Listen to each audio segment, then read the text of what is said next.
Today's Sunday, and it's Hey Macheshvan, the 5th day of the month of Cheshvan. Tafshin Ayin Zayin, right? 2016. I've been working here for over 20 years, which is hard to imagine. Very, very hard to imagine, actually. I started mamish days after Gimel Tammuz. I think I started during the week of Gimel Tammuz to teach. Ariella will tell you, she's not here to tell you this, that her classes started earlier. But I started working for days after Gimel Tammuz. And we started out in the very, very front. And we were before the minyan, you should know. We started the shiurim before they had a 10 o'clock minyan that then complained that we're disturbing them. So let the facts be established that we started immediately after Gimel Tammuz, and we've been learning ever since. Ever since. For a few years we learned 3 times a week, and then it became every day. And more recently, Wednesdays were removed. We learn every day. It's an incredible continuity, and there are people who are still on board from the beginning. We've gone through a lot of people over the years, and in fact today we lost one. I don't know if anybody is aware, but today's the Levaya of Mrs. Pekarsky, Allah Shalom. Lisha Pekarsky died. And nobody should die younger. She was a regular. She sat right where you're sitting. No. I'm a mechutten now. She came to the shurim for a long time. She would sit here with her tillim and say her tillim on Hashem Hanabreg. She always had a smile on her face, and she's one of the many, many people who passed through these classes that gave at least as much as they got, Mrs. Katzman. They gave at least as much as they got. So we'll mention it'll be a schus for her, I'll be a schus for us. And we've learned a lot of things here. The foundation of this shir, the beginning of this shir, was Mashiach. That was the spirit of the times, and continues to be the spirit of the times. We learned, I think, all the sichos, or almost all the sichos, of Nun Aleph and Nun Beis, where we could sit on one sicha for 20, 30 classes, which is a special skill that we have at spending forever, learning something that doesn't take forever. And we completed it. We more or less completed all the sichos of that period, and we wanted to do different things. And we tried different things over the years. For the most part, now all we learn is the Rebbe's Torah, which is really how it should be. We tried the Rebbe Rashab for a while, I don't know if you remember. But now, almost everything we do is our Rebbe's. We have Hayom Yom, we have Maimorim, we have Sichos. The one thing that we're still learning, which is not the Rebbe's, and I don't know if you can say that it's not the Rebbe's, is Tanya. Tanya is Tanya. Tanya is timeless. Tanya is everybody's. Rabbi Mangel Nissen Mangel tells a story that happened to him personally. He was involved with personally. A Litvish couldn't find a shidduch, couldn't get married, and he went to all the gedolim and got brachas and got eitzes. And in his desperation, he came to the Rebbe, and the Rebbe guaranteed him, if he learned a Pedic Tanya a day, he'll become a chassid. So we started learning a Pedic Tanya a day, and in a very short time, I think a few weeks, he met his Kala, was to be his wife. And Nissen Mangel happened to be in Lakewood on the day he announced his engagement. And as a Hakaras Atayv to the Rebbe, he made the poor guy at 2 in the morning, at 4 in the morning, at 6 in the morning, look at him, 3 prakim Tanya to show his appreciation. The Rebbe told him the solution to his problem is to learn Tanya every day. And when Rabbi Mangel came back here, the Rebbe wanted the report yesterday. The Rebbe felt that something special had happened in Lakewood, and he wanted the report. And when he reported to the Rebbe what happened, the Rebbe had incredible nachas. So Tanya is a scholar for a shidduch also. You hear that? Chutz v'nal zach, and Tanya is a scholar. It's a story with the Rebbe. They learn Tanya every day. The Rebbe told Oilim Shabachar, what we call a Mesnagdi Shabachar, they told Abba Shabachar, that if I learn Tanya every day, it's a scholar for a shidduch also. So they have another benefit. But we learned Tanya. We started almost from the beginning. I don't know what year we started. We didn't start Tafshin Nun Dalet, maybe Nun Vav or Nun Zayin. From the very beginning, Mrs. Benjamin will tell you exactly when we started, because she joined us when we started. And we learned Lukut Yamorim, Sefer Shalbeinanim, Lukut Yamorim, Sharich and Zemuna, Lukut Yamorim, Megeres HaTshuva. It took us close to 10 years. And when we finished, we started from the beginning again. Well, guess what? We finished again. And after some consideration, I think this is the right decision. I really believe that decision. Instead of learning Geras HaKodesh, we're starting from the beginning a third time. So So today's a milestone. We're beginning Tanya again, and I'm asking everybody to tell people who are interested in learning Tanya, women who want to learn Tanya on a regular basis. More or less every Sunday we learn Tanya. I move around a lot of things. I cheat all the time. But Tanya, I almost never budge. Tanya is always the first hour on Sunday. There's rare occasions where I'll move Tanya. So tell your friends that we learn every Sunday morning Tanya. We're starting from the beginning again in Mitzvah Hashem. And the next couple of weeks are going to be introductory. I'm going to set the stage. I have my notes, I have my new notes, and I have my old notes. We're going to start from the beginning again. I'm going to give you an introduction, and then we're going to start learning Tanya. And Hashem should help us, should serve a purpose, it should lift us all up, it should make us better people. I have a shir fatog with somebody in Tanya. So I told him, I'm in the middle of Tanya with him. I said to him that I'm starting over Tanya from the beginning in 770. So he said maybe he'll listen in on the internet. He'll listen to the Chazorah of the Shiurim. And I said to him, the first time I started teaching Tanya, I was a boy. I was less than 30. I'm not a boy anymore. At least I'm a very big boy at this point. And you have a different sense of the Tanya as you go through your own life. You see the Tanya in a very different way, because you see the seriousness of the Tanya, the importance of the Tanya, and hopefully the inspiration of the Tanya. Not chas v'shalom that the Tanya should drag us down, the Tanya should raise us up. So today we start with an introduction, which I plan on doing in 2 weeks. That's my plan. I made notes, I wrote it out for me. And then we're going to start right away Tanya. Okay? There's a famous story that everybody knows that involves the Alter Rebbe.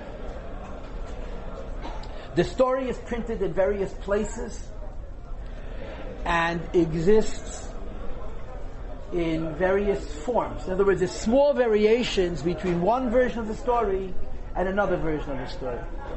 But the essence, the gist of the story is always the same. And the story is as follows. The Heilige Baal Shem Tov, the Holy Baal Shem Tov, is the father and the founder of Chassidus. Chassidus is the Baal Shem Tov. The Baal Shem Tov was given a gift from Atzmos Ein Sof. Chassidus, we'll talk about this soon. And the Baal Shem Tov radiated, he gave it away. He mamish gave it away. When the Baal Shem Tov was nostalgic, when the Baal Shem Tov passed away, the Baal Shem Tov left behind thousands and thousands and thousands of adherents, of people who were loyal to the Baal Shem Tov, what the Torah would call Anshe Beis Avraham, Anshe Beis Baal Shem Tov, the people who had been moved by the Baal Shem Tov personally. But in addition, the Baal Shem Tov also left behind a collection of tzaddikim, g'dolim, big go'onim, big scholars, serious, great rabbis and holy Jews who were also transformed by the derech of the Baal Shem Tov, by the derech of Chassidus, to continue what the Baal Shem Tov began. When the Baal Shem Tov passed away, the decision was theirs to make. Maybe it wasn't theirs to make, but however the story goes, there was an understanding that the Baal Shem Tov would be succeeded by one man. There'd be one successor, one leader that would follow in the Baal Shem Tov's place. The reason this is significant because the next generation, when the Holy Maggid passed away, they made the exact opposite decision. There was a deliberate decision made to diversify Chassidus. Instead of Chassidus being under an umbrella with one leader, Chassidus would become diverse, where in the various parts of Eastern Europe, or what we call Poland and Russia, various different of the Talmidim of the Baal Shem Tov would teach Chassidus, or the Zitcher Maggid would teach Chassidus, each one in their own way. But when the Baal Shem Tov passed away, the decision was made that there should be only one leader. There's a little bit of a story when the Baal Shem Tov passed away, they actually appointed the Baal Shem Tov's son to succeed him. And on the first Yahrzeit, a year later, he said that my father came to me and told me, this is the Lashon, the ganze Palmalia shel Maila is a ribet to the Berenu. The Shechina, with the whole heavenly entourage, has gone over to the Berenu. This is a Maggid. And he says, he was sitting at the table. Lamadam Vinchin Mazel Tov, let's give him Mazel Tov. He'll sit in my seat, and I'll sit in his seat, and he'll lead. And that's exactly what happened. And the Mizitcher Maggid became a Rebbe just like that. Shavuos Tovkov Chafalev, he became a Rebbe. But it was already complicated. Why was it complicated? Because the Mizitcher Maggid had friends, contemporaries, who had been there by the Baal Shem Tov. The Baal Shem Tov had no critics from the inside. Critics from the outside, there was no shortage. But critics from the inside he couldn't have. He was the father of Hasidus. The Maggid is already the second generation. So he was Taka the leader. But notwithstanding the fact that he was the leader, they were what we call, in yeshivish language, Talmidim Chavedim. Contemporaries, equals of the Mezritcher Maggid who had been together with him by the Baal Shem Tov, who now had to accept that he was the leader and they had to follow his lead. And it was complicated. Some of these men were older than the Maggids. Some of these men, many of these men, had been by the Baal Shem Tov much longer. The Maggid was only by the Baal Shem Tov for 8 years. The Toldos Yankov Yossi was by the Baal Shem Tov for more than 20. And it was a little bit complicated, but this was the arrangement. That the Mezritcher Maggid was the Mamala Makoim Kachet Helika Baal Shem Tov. He was the Nasi of Chassidus. He was the Mamala Makoim. And the friends that he had, to give you a few classic names, the Michal Zlochevet, the Toldos Yankov Yossi, the Pinchas Koretzer. I'm mentioning these names. But there were others. They were all by the Baal Shem Tov, and they were the same age as the Maggid. They were not younger than him, and now he became the Rebbe, and they had to be, in effect, his Talmud. So it was complicated. And there are many, many others, by the way, in this category. So one of the things that would happen is that these tzaddikim, these go'olim, would come to Mezritch to show deference. They would come to Mezritch as a statement of subordination. Even though they were contemporaries of the Maggid, they were really equals. But the Maggid was the Rebbe, they were secondary. So it was a part of their avodah to come to Mezritch to show that the Maggid was after all the Rebbe, even though they were friends of his. And there are interesting stories. For example, the Michal Zlochevet came to the Maggid for Shabbos to be in Mezritch, but he made his own tish, he did his own thing. And the Mezritcher Maggid sent the Alter Rebbe to spend Shabbos with him. He shouldn't sit by himself. And for the Alter Rebbe, it was a Mesiras Nefesh to be away from his Rebbe for a Shabbos. And there's a Hemshech HaSipur which is not for now. So of course one of the famous stories, or the famous story of this category, is the Ma'is of Rabbi Pinchas Koretzer. Rabbi Pinchas Koretzer was a Gaon and a Kodesh and a Tzaddik and a Talmud of Helga Baal Shem Tov. He came to Mezritch for the reason I just described, as a Talmud Chavod. He was not a student of the Mezritcher Maggids. He was an equal to him. He may have been older than him even. He may have been by the Baal Shem Tov longer. But this is how it was. There was one leader, and the people from the earlier generation had to show deference. See, we're sitting in Besmedish and learning. Now remember, you're talking about pre-plumbing. So when a person had to go out, he had to walk very far. So it should be comfortable in Mizak. And he went to do what he had to do. He had to walk across a big chutzah, a big courtyard, to the outhouse. And on the way back, he's walking through the courtyard, and he sees a paper on the ground. So he picks it up. And he sees that it was a paper of Chassidus, of Teda of the Maggid. What was the paper of Teda HaMaggid doing in the courtyard? One of the Maggid's Talmidim had written it down on a note. And then he copied it over in a notebook later, and he discarded the first draft. So he threw it into a furnace. What he should have done was tear it up first and then throw it into a furnace. He threw it in whole. The fire's going to eat it up anyway, and there was a reverse draft. I don't understand the physics of it, but in a chimney often there's a suction. And this piece of paper got sucked right out of the chimney. The Pinchas Koretzer picked up this piece of paper and he was very, very upset. You know, there's a story with the Wolfer where he once said to the Baruch Mordechai Babreisker, he says, Shavim, written Chassidus? Who had written Chassidus? We and the Rebbe and the Teda were one. Who needs to write things down? Today, Heintige Younger Light, this is the Alter Rebbe's Chassidim. He says everything has to be written down. We never wrote anything down. Whoever forgot what you heard from the Maggid, from Baal Shem Tov. And the Pinchas Koretzer was makpid. So the Frierdiker Rebbe writes, the Mezritcher Maggid is sitting in his room, and he suddenly feels a heaviness come over him. A very bad kind of heaviness. You know, if it would be a regular person, we would call it a depression. By tzaddikim, we call it tzila kamoichen, but he felt that it was really not good. And the heaviness was heavy. The Pinchas Koretzer walked into the Zal, holding the piece of paper, and he went over to the kiyah, to the sink, but it wasn't a sink with pipes, you understand? There was one bucket and another bucket. Clean water and dirty water. And he washed his hands, and he said Ashayotza the whole time holding the piece of paper. The Alter Rebbe was sitting and learning. Alter Rebbe looks up, and he sees the Pinchas Kodesh saying Asher Yotzer, and Mistam Asher Yotzer was a whole story by Pinchas Kodesh. And he looked at his face, and he saw what was in his hand, and the Alter Rebbe was Dailach Kima Beremiza. The Alter Rebbe understood exactly what's happening. The Pinchas Kodesh had found a page of Chassidus on the ground, and he was very upset that the Mezritcher Magid was teaching Chassidim to the kinds of people who wouldn't be more sensitive. Divrei Elokim Chayim Dach Pnimius HaTorah, rolling on the ground. What a desecration! What a chutz! And the obligation, the responsibility lies with the Mezritcher Magid, who should have been more sensitive, who he teaches. If he would teach a person who would throw a piece of paper of Chassidus into a fire without first tearing it up, because of the fear that would end up on the ground, then it was a chassadan in the Magid. So the Alter Rebbe got out of his seat, and he walked over to Pinchas Kodesh, and as the Pinchas Kodesh was saying Asher Yotzer, the Alter Rebbe told him a story. And the story everybody knows, that there was a kingdom, a Malchus, which was stood for many generations. And this kingdom was of course led by kings who were very wise and very strong, but very good. And they built and established a wonderful nation. And they looked after their citizens.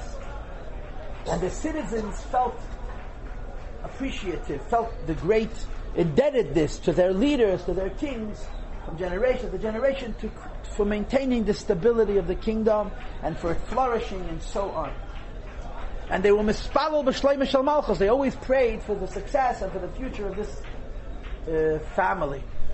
Vayhi hayom, it happened eventually that the king of one particular generation was childless. He didn't have any children. And the whole kingdom appreciated that if chas v'sholom there's no successor, then this incredible run of successful longevity and peace and success would end. So the entire nation prayed that God Almighty, the Eibusha, should give this king a prince, a son, that could carry the kingdom into another generation.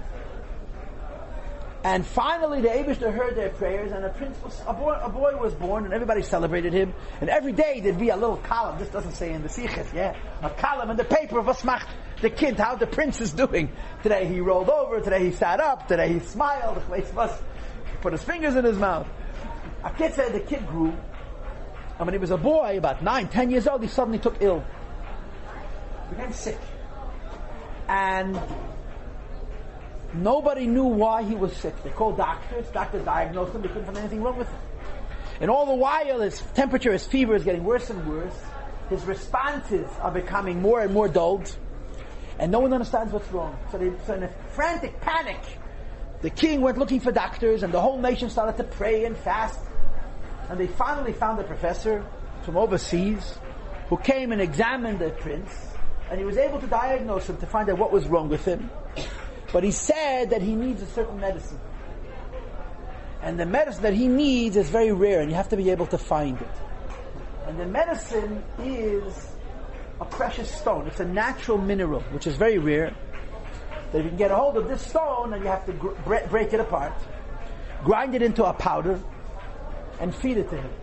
And if the child will ingest this medicine, even if he ingests a very small quantity, it could save him. But in the meantime, the son is very sick, and he's getting sicker from day to day.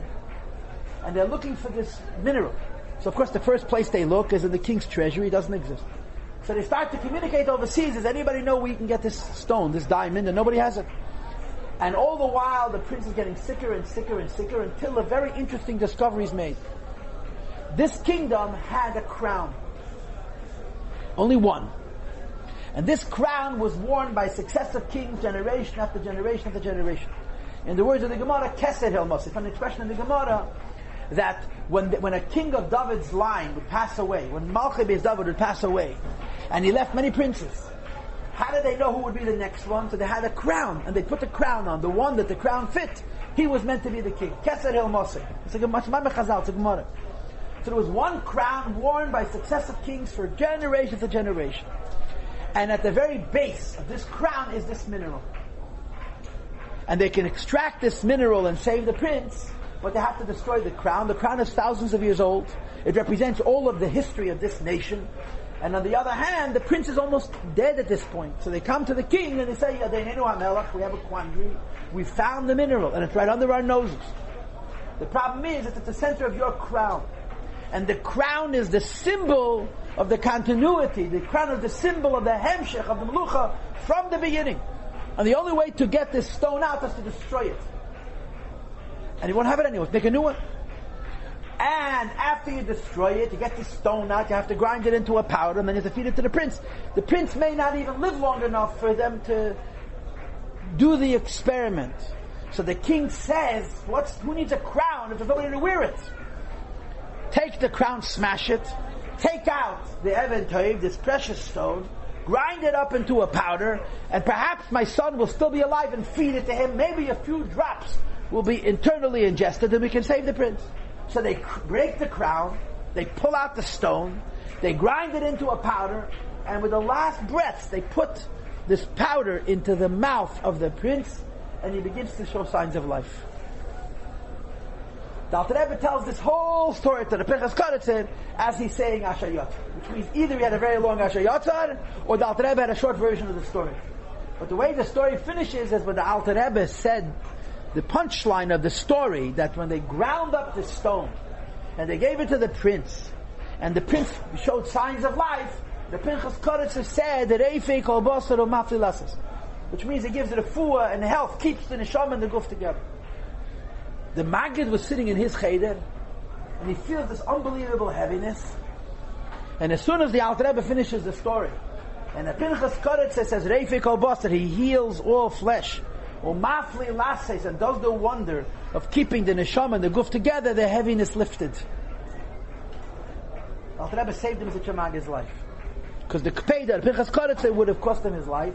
And later the Maggid told the Alter Rebbe, this is printed in the Sicha from Friedrich Rebbe, alle meine Jahren von heint und weiter seinen Adain dich. Imagine this. The Mizitcha Maggid said to the Alter Rebbe, every year I live from now on I owe to you, because the Pinchas Kodetzin's Kpeda was very heavy.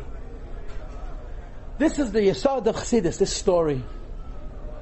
That there's a Jewish people that needs to survive, and there is a keser, there's a crown. And in the keser, there's the pnimius ha-keser, there's the depth of the keser, the most precious thing in this keser, that no one has ever touched. It's been hidden away in this crown and unavailable to people for thousands of years. And you reach a point where it's pekuach nefesh. If you don't take this stone, this pnimius ha-keser, this inner dimension of the stone out, and behave towards it in a way which is dishonoring, you're breaking the crown, you're taking out the stone, you're grinding the stone into a powder, there won't be any Jews. What's the point of holding on to Seder Satera if there's nobody for the Torah to be learnt by? So the Baal Shem Tov was given the Even Tev Shebekeser HaMelech. Shem Tov was given this stone, and it was ground up into a powder, and it was poured into the son's mouth, and a lot of it goes to waste.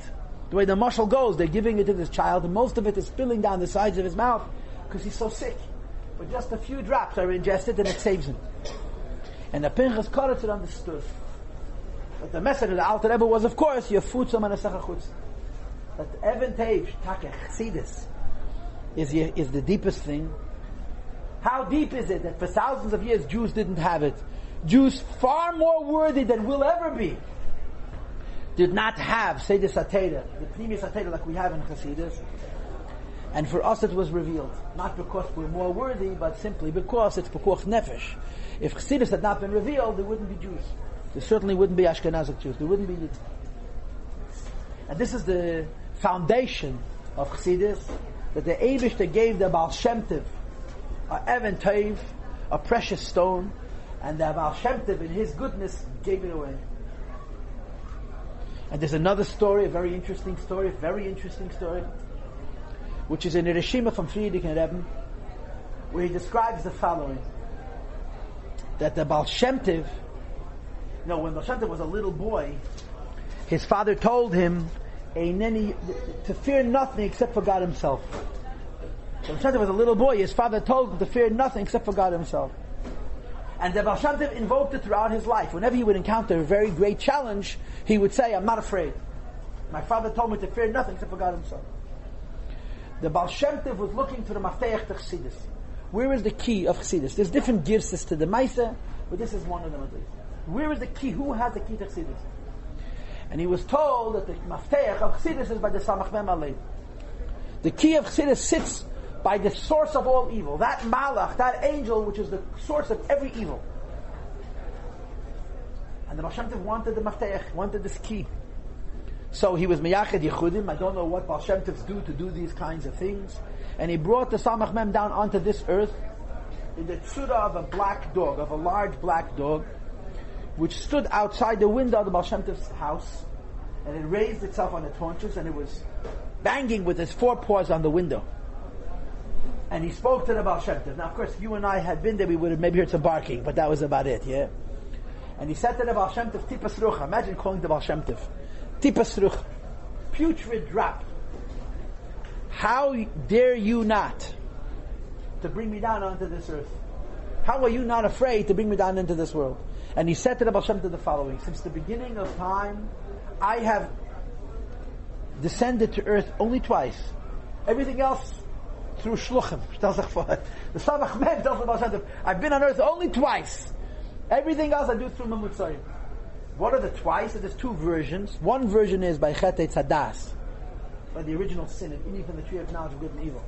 And the second time is by the churban of the first Beis HaMikdash, the destruction of the first Beis HaMikdash. And the other version is that it was by the destruction of the first Beis HaMikdash and the destruction of the second Beis HaMikdash. He says, but aside from those two occasions, I've never been here. And people, who do you think you are? So if I'm Mester Zachmat Meir, you're going to start up with me. So the Baal Shem Tov said, I fear nothing except God Himself. I'm not afraid of you. And he said to the Samach Mem, I want the mafteach of Chassidus. I want the key of Chassidus. There's different gifts to the Ma'aseh, but this is one of them. So the way the story is recorded, it says Chayil Bola Vayakiyenu. I don't know how to explain that in English in the proper Edelkeit, but the dog gave it up, and it was symbolically represented by throwing up, by regurgitating, and the dog died. The Hund hat gepegelt. This was, I don't want to use the word symbolic because we don't believe in symbols. This was the physical manifestation of the Baal Shem Tov getting from the Samach Mem himself the key to Chassidus and the key to Mashiach. The Eibishter gave the Baal Shem Tov Chassidus. Chassidus is a new Torah. It's a new Torah. And at the same time, it's not new at all. It's the Pnimius. It's the Pnimius HaKesed. It's the Pnimius of the Torah we have. But nevertheless, the Baal Shem Tov was given something different, something deeper, something higher. And like I said before, Jews have never been less worthy of having this secret than now. But it's simply a matter of Poshat Pekuach Nefesh. If the Eibishter would not give the Baal Shem Tov this stone, if the Eibishter would not give the Baal Shem Tov this Atzmos, which the Baal Shem Tov then gave to all of us, there would be no point in holding on to it. There'd be nobody to hold it for. So the question now becomes, of course, so what is this stone? What exactly was the Baal Shem Tov given that nobody before him had? And what is it that the Baal Shem Tov has given each one of us? Like I said earlier, Teva Ayin, Hu Yevayrach, Baal Shem Tov gave it to us in such a generous way, in such an overflowing way. What did Chassidus bring into the world that until Chassidus was different? And it's really simple, it's not complicated. If I wanted to use holy words, which is not hard to do, it's called an Eir Atzmi, as opposed to an Eir Mispashit, which means a light that carries Etzem, the Eibishter himself, as opposed to an Eir Mispashit, a light which carries a reflection of Elokus. And there's a very simple way of explaining it. And again, I'm going to tell you a story. It's a Geschmack HaMais. I've told the story many times, but now's the time to tell it again. The first Gerer Rebbe was the Yitzchak Meir, the Itcher the Yitzchak Meir of Gur. He was the first Gerer Rebbe. He was the Talmud of the Kotzker and so on. The Gerer Rebbe, Chadush Harim, was a very, very big Gaon and a very, very big tzaddik and an incredibly successful Rebbe. By the time he passed away in Poland, he had hundreds of thousands of Chassidim. Mamish. It's half of a fella. Hundreds. Every Yom Tov, tens of thousands of Yidden came together. Think about it. Tens of thousands of Yidden would come together on a Yom Tov, which is Mavil, Mafli Last. He was a very, very successful Rebbe. The unfortunate truth was, however, that when he passed away, he left no children. He had 13 children. And he was survived by none of them. So when he passed away, he had this huge chassidus, and no mamalamakam, there was no successor. So he took his grandson. His grandson was the Sfas Emes, became a Rebbe very young, he may have been even a teenager. And he was a Rebbe for many years. He became a Rebbe so young, so he was a Rebbe for a long time. The Sfas Emes, I think his name is Yehuda Ariya, but I may be wrong. The Sfas Emes was the grandson of the Chedush Harim, and he was mamalamakam kach. So imagine a young boy, if you can say such a thing, becoming a Rebbe of such a gigantic chassidus. And of course it was very uncomfortable. He was a Rebbe, and he wasn't a Rebbe by name alone because he was an heir. He was a royal Istale. He was young, but he was royalty. He was holy and he was brilliant and so on. He was greater than his chassidim in spite of his youth, but it was still very uncomfortable. He was young and they were elderly. So he called a meeting. He called a meeting of all the elders of Ged. And he told them a story. And the story spoke for itself. The story is there was a mountain that nobody was able to climb because of the sheer faces of the mountain and the wind and the ice and all the other factors that make it impossible to climb a mountain. Many people had attempted to climb this mountain to the summit and they've fallen, lost their lives, lost their limbs. It was impossible. But of course, the nature of humankind is you see a challenge, you have to take it. So people kept trying, and people kept falling. Until eventually one person got himself new equipment, and he approached it from a different side, and less wind, he climbed, he summited the mountain, he scaled the mountain to the peak, he came to the top of the world. And he comes to the top of this mountain, there's a little boy walking around. So he runs over to this little boy and says, little boy, some of the most physically fit specimen in the world, lost their lives trying to get here. Who brought you here? How did you get here? So the little boy looks at him with his innocent blue eyes and says, I was born here. I was born here. So the young Gerer Rebbe tells this story to the Elter Chassidim of Ger, and they all understood exactly the story. They're old, and they're seasoned, and they're experienced, and they're all the things that they are, but he was born there. This is Chassidus. Chassidus is that every Jew is born there. In other words, in Avodas Hashem, there are two journeys. There is the journey that you struggle with, and there is a very different kind of journey which is not really a struggle. Every one of us is climbing a mountain. And the climbing a mountain is against gravity, right? It's against all the forces that are pulling us down. And you're trying to climb, and some days you go up, and some days you stay still, some days you slide back, and you keep pushing. And you're trying to get closer to the Maybish. That's basically what you want to achieve. But in every Jew there's a pintele, there's a point. And that point doesn't need to struggle, and that point doesn't need to climb, because she was born on top of the mountain. Chassidus is that point. The whole inyan of Chassidus is not only to teach you that there is a nakuda, there is a point within a person that's born on top of the mountain, but Chassidus wishes to teach us that you need to accentuate, or you need to reveal the pintele, the point within each one of us which is born on top of the mountain. We don't need to journey to God, we need to find God within ourselves. That's Chassidus, in simple words. And of course, the extension of this is that not only is there this nekudah in the neshama of every Jew, there is this nekudah in every single thing that the Eibishter made. The whole world, and everything within it has these two processes. Everything in this world is supposed to lead you towards HaKadosh Baruch Hu, but at its base, at its heart, at its center, and at its essence, there is already HaKadosh Baruch Hu. So there's one process of cracking off the peels and the layers and the shells to try and access this point which exists at the center, and a different process simply identifying the godly point which lies at its core. And to give you simple examples, this is what we call Hashgacha Pratis. Hashgacha Pratis means that in everything you see in the world, you're seeing the Eibishter, because the Eibishter is its master, and the Savas B'chol Rega, and so forth and so on. This is Chassidus. Chassidus is, you don't need to bring the Eibishter to anybody. You don't need to bring the Eibishter to anything. He's already there. You have to bring him out. You have to reveal him. In different words, there is an expression that's old, that goes back hundreds of years, called Gili Alakus, to reveal godliness. How do you reveal godliness? How do you reveal godliness? So the mashal, the standard mashal, the standard way of explaining revealing godliness is the mashal of sunlight. There is an earth which is cold and dark and death. And there is a sun which exists 93 million miles away. And the energy, the rays of the sun travel through space, through emptiness, and they come to this earth and they give it light and they give it warmth and they even give it life. This is a mashal. And the nimshal is, this is a cold, dark, death world, and we bring the light of the Eibishter from some other place into this world through Torah and through mitzvahs and through Avedas Habirurim and through Tshuva and through Nisyonis and through Kabbalah Seil and so on. So Chassidus comes along and asks a very simple question. If there is an earth which is cold and dark and death, and God is being imported from someplace else, how does it exist until the godly light gets here?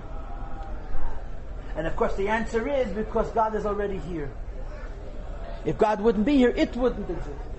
So there's a very different concept of revealing godliness. Instead of revealing godliness being described as bringing light from heaven to earth, revealing godliness means discovering how God was here always.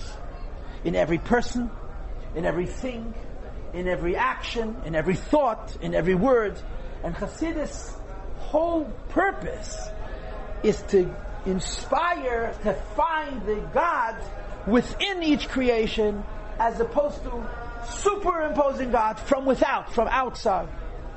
And of course, this description, I'm saying simple things, yeah? This description is in line with the classic story.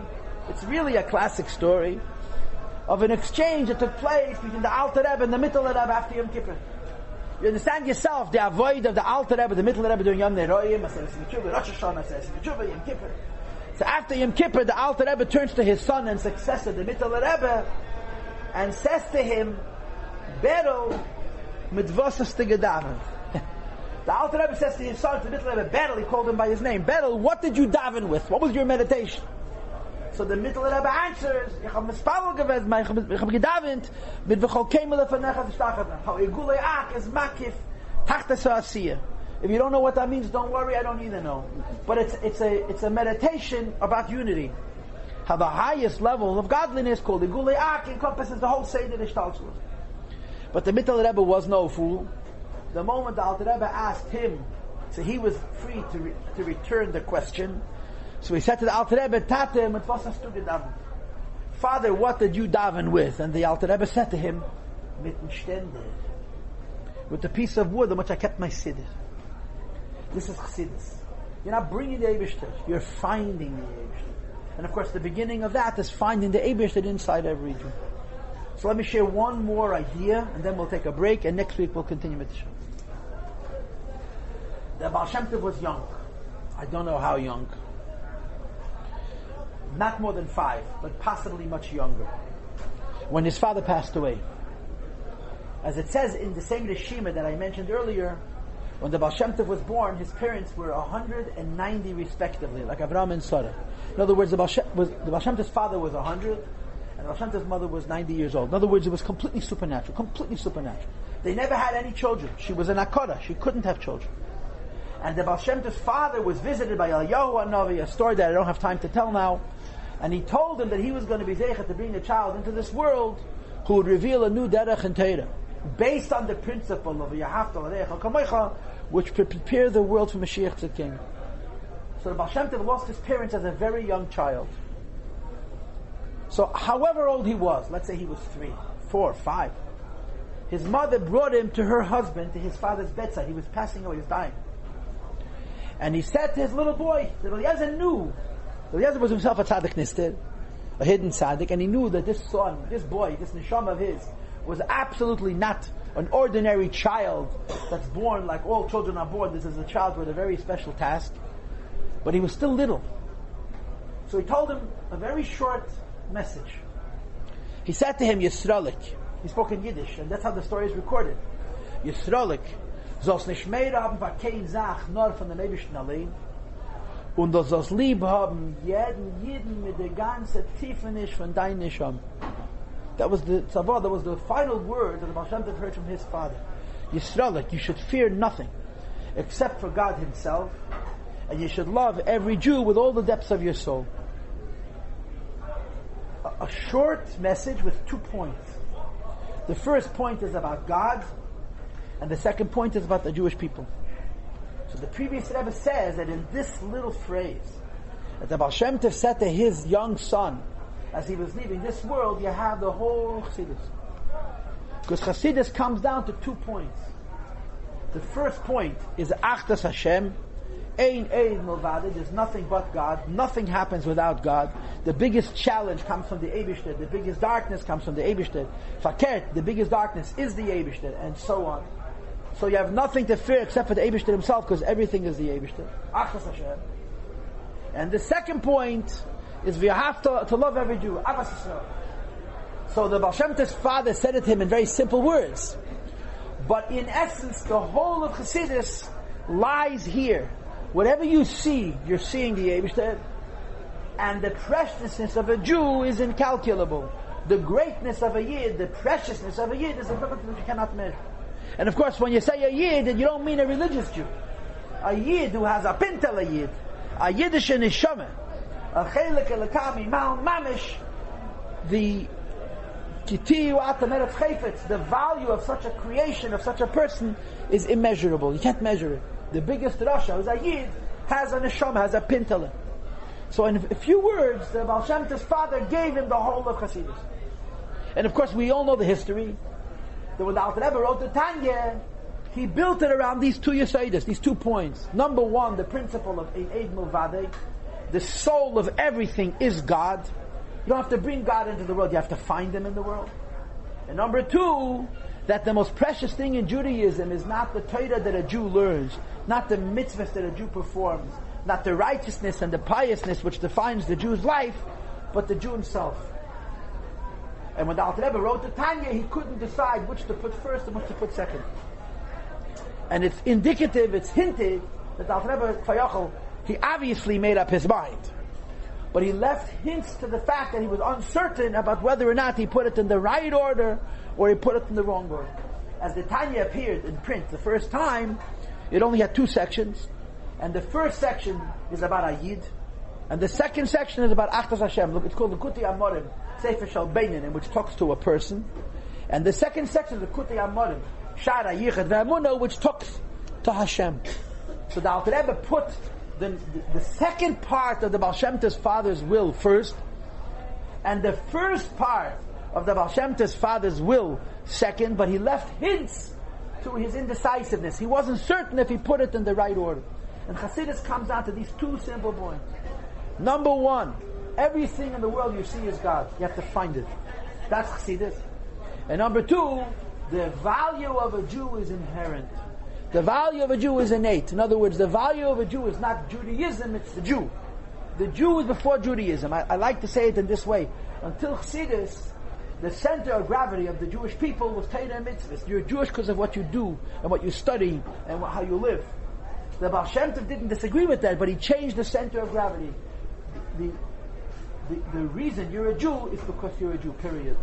What you do, the Rebbe once spoke a sikha, is Milchamas Hashus HaKosa B'Dav. That's secondary. But the most inherently valuable thing in Yiddishkeit is a Yid himself. And this is a Chiddush of Chassidus. This is the Baal Shem Tov. And it's the foundation for the degree of Ahavta L'Recha Kamoicha that we see by the Rabbeim, and it's inspired in Chassidus, that you have to love every Jew no matter what, unconditionally.